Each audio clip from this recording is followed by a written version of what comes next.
It's Valentine's Day, the one special day of the year that's all about love, romance, candy hearts, flowers, and capitalism. Maybe you're gonna propose to that special someone in your life. Good for you! Maybe you're planning to get married this Valentine's Day.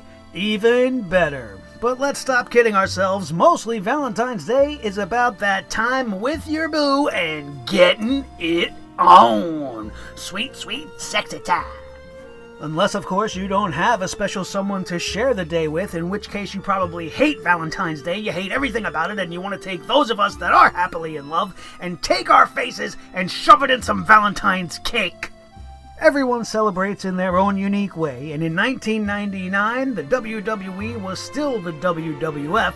The Attitude Era was in full swing, and they celebrated this day the only way they knew how. See, Valentine's Day fell on a Sunday, so they decided to have some championship matches and throw in a steel cage main event for good measure. They took In Your House and they turned it into the St. Valentine's Day Massacre, because nothing says love more than naming your pay-per-view after that one time on Valentine's Day when all these people were murdered. And what better way is there to set the mood for your special romantic night than by sitting on the couch with the one you love and watching this? Welcome to Sledgehammer TV. I'm Nick Nightmare, and this is the Sledgehammer Wrestling Show's Retro Hammer Classic Countdown of 10 things you probably don't remember about the Saint Valentine's Day Massacre.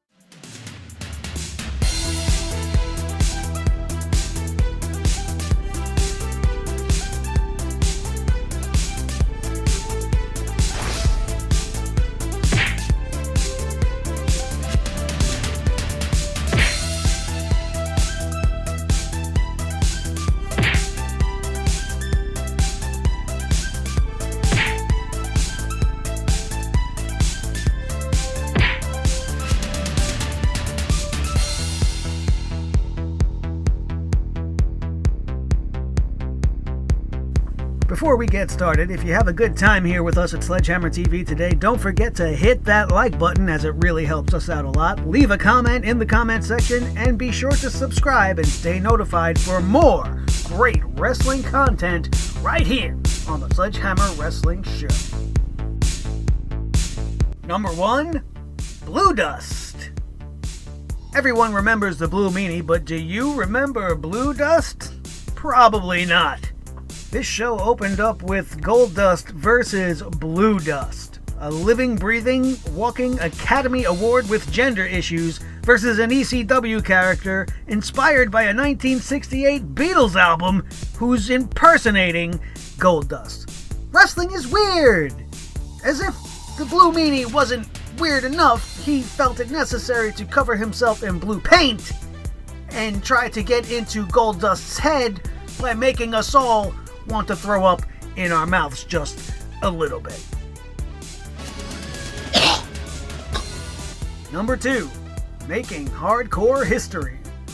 There was a hardcore championship match on this night featuring Al Snow versus a not yet hardcore Bob Holly.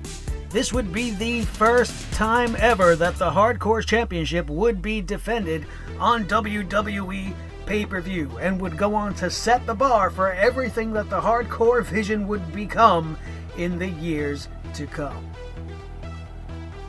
Number 3, card subject to change.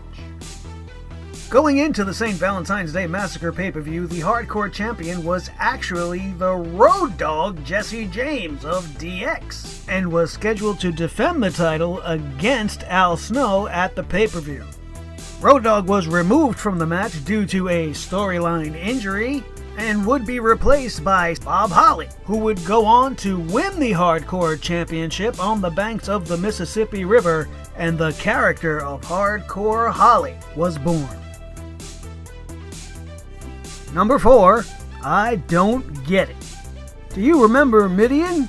If you're old as dirt like I am, chances are pretty good that you do.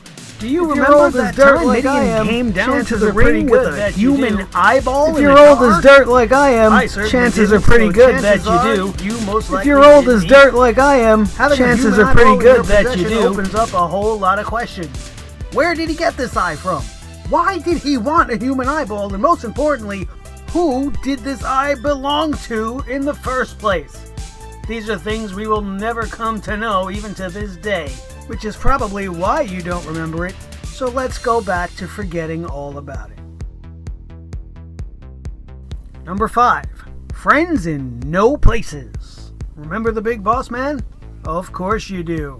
On this night, he would be selected by Vince McMahon to represent his much-hated heel faction Corporation to take on Midian and his weird eyeball, who was a minion in the much less hated but still very heel faction of The Undertaker's Ministry of Darkness. It was after this boring and unnecessary match, which was won by the Bossman, that the Ministry attacked him and then carried his lifeless body away, essentially kidnapping him. And not one member of the Corporation came out to help the Bossman. They just let The Undertaker have him. Seems like the Corporation forgot all about it as it was actually happening. If they didn't care, why should we? Number 6. First Time Diva. This show would also be the debut on pay-per-view of the legendary WWE Divas era superstar Ivory, as she was brought in by D'Lo Brown and Sexual Chocolate Mark Henry to try to stop Owen Hart and Jeff Jarrett's manager Deborah from interfering in their World Tag Team title match at the pay-per-view, which Ivory failed to do. But Deborah's top came off by the end of the match, so hooray for puppies, I guess. Right, King? Number 7. No relation. Ken Shamrock's sister Ryan was not actually his biological sister. She wasn't even an actual member of the Shamrock family at all. She was a random stripper from Dallas named Alicia Webb, who was brought in for this very Attitude Era story of Val Venus challenging for Ken Shamrock's Intercontinental title, which was all this match should have really been about, but it wasn't. It was about Val putting his Venus in Ken's fake baby sister, and it wasn't good, especially the match. Made even worse by a refereeing Billy Gunn laying out the newly crowned champ, leaving the big Val Boski a flaccid pile of man meat, making him look like a complete loser right at the start of Val Venus' first ever singles title run. Number 8. Shane McMahon ruins everything. The Sultan of Sweat, Shane O'Mac, was on commentary during the DX vs. Corporation Tag Team match, featuring the DX contingent of Triple H and X-Pac, taking on new Corporation member Chyna and her tag team partner, the Big Red Machine Kane. The match itself was mediocre at best, but it was made infinitely worse by the overly obnoxious, excessively loud, trying to be cool Shane McMahon sweating all over the broadcast team. His antics on the mic were head-splitting and were enough to make you want to simply shut your brain off. And your brains probably wiped it from existence in your memory to protect you from going completely insane. Number 9. Rinse and repeat rivalry. After their controversial I Quit match at the Royal Rumble and their empty arena match during halftime heat, The Rock and Mankind would follow it up with a battle for the WWE Championship, but this time it would be a last man standing match.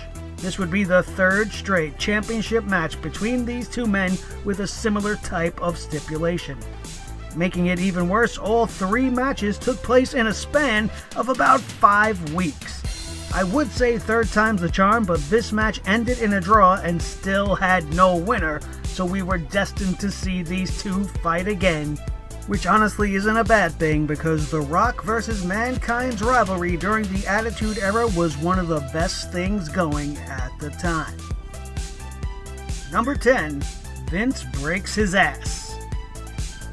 The main event of this show featured Austin vs. McMahon in a steel cage and is welcoming Stone Cold the victory and sending him to the WWF Championship match at WrestleMania, much to the dismay of Vince McMahon. But you probably don't remember that Vince broke his tailbone on the announce desk after being thrown from the top of the cage by his nemesis Stone Cold.